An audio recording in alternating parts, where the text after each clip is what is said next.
90களில் பிறந்தவங்க சைக்கிள் மணி சத்தம் கேட்டாலே மனசு நேரா சைல்ட்ஹுட்டுக்கு போயிடும். அந்த வாடகை சைக்கிள் காலம் மறக்க முடியுமா நண்பர்களே? அந்த காலத்துல 1 மணி நேரத்துக்கு சைக்கிள் வாடகை எடுக்க சின்ன சைக்கிள் 50 காசு, பெரிய சைக்கிள் 1 ரூபா.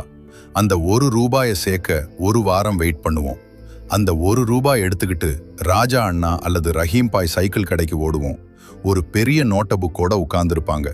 சின்ன சைக்கிள், கேரியர் வைத்த சைக்கிள், கேரியர் இல்லாத சைக்கிள், டைனமோ லைட் இருக்கிற சைக்கிள், ஒவ்வொன்றும் ஒரு ஸ்டைல். பேரும் டைமும் எழுதிக்கிட்டு சைக்கிள் கொடுப்பார். இதுல இன்னொரு காமெடி இருக்கு. எனக்கு 7ஆம் நம்பர் வண்டி தான் லக்குன்னு சொல்லி அதையே எடுப்பாங்க. 7ஆம் நம்பர் வெளியே போயிருக்குப்பான்னு சொன்னா அது வரைக்கும் அங்கேயே நின்று காத்திருப்பாங்க. சைக்கிள்ல சிட்டாக பறந்து எட்டெல்லாம் போட்டு கெத்து காட்டின அந்த சந்தோஷம். எத்தனை ராயல் என்ஃபீல்டு இருந்தாலும், எத்தனை யாமஹா இருந்தாலும், நம்ம உடலுக்கும் மனசுக்கும் எனர்ஜி கொடுத்த அந்த சைக்கிளை மறக்க முடியுமா நண்பர்களே? உங்க வாழ்க்கையில சைக்கிள் சம்பந்தமான ஒரு நினைவு என்னன்னு கமெண்ட்ல சொல்லுங்க.